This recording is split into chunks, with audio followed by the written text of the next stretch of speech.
President Donald Trump has announced a new wave of tariffs, including a 10% baseline duty on all imports into the United States and higher rates on dozens of countries, escalating a trade war that has already rattled global markets and strained relations with key allies. The move would build new barriers around the world's largest consumer economy, reversing decades of trade liberalization that shaped global supply chains. Trading partners are expected to respond with countermeasures that could push up prices on everyday goods, from bicycles to wine. Trump has long argued that the United States has been treated unfairly on trade. Speaking at the White House last year, he said the tariffs were designed to be reciprocal and singled out China and the European Union as major targets. Our country and its taxpayers have been ripped off for more than 50 years, but it is not going to happen anymore. It's not going to happen.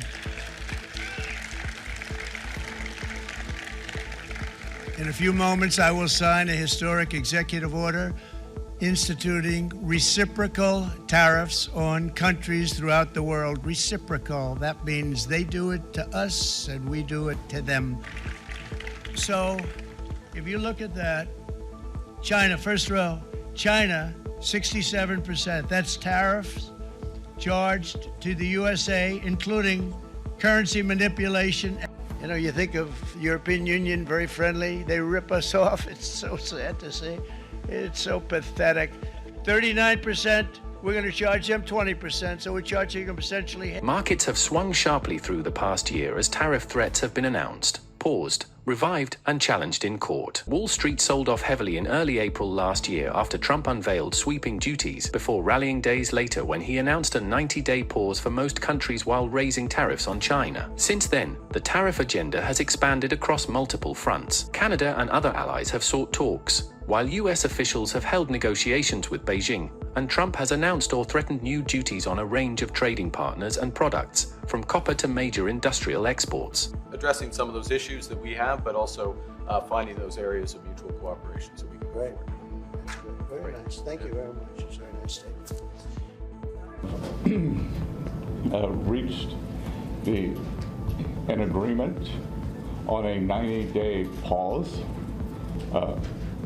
and substantially moved down the tariff levels.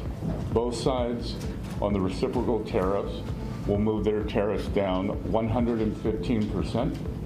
But on February 20th, the US Supreme Court struck down Trump's most sweeping tariffs that were pursued under a law meant for national emergencies, ruling that the statute did not give him the power he claimed to impose across-the-board duties. Trump responded with defiance, calling the ruling disappointing and signaling a new push for a 10% global tariff using Section 122 of the 1974 Trade Act, insisting the United States will continue to use tariffs as leverage in trade disputes. The Supreme Court's ruling on tariffs is deeply disappointing, and I'm ashamed of certain members of the court, absolutely ashamed, for not having the courage to do what's right for our country.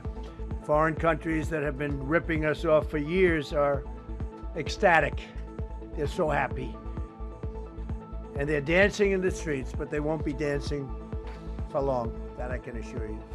In actuality, while I am sure that they did not mean to do so, the Supreme Court's decision today made a president's ability to both regulate trade and impose tariffs more powerful and more crystal clear rather than less. I don't think they meant that. I'm sure they didn't. The decision has major implications for the global economy, as governments and businesses brace for the next phase of a trade battle that could further raise costs and deepen uncertainty.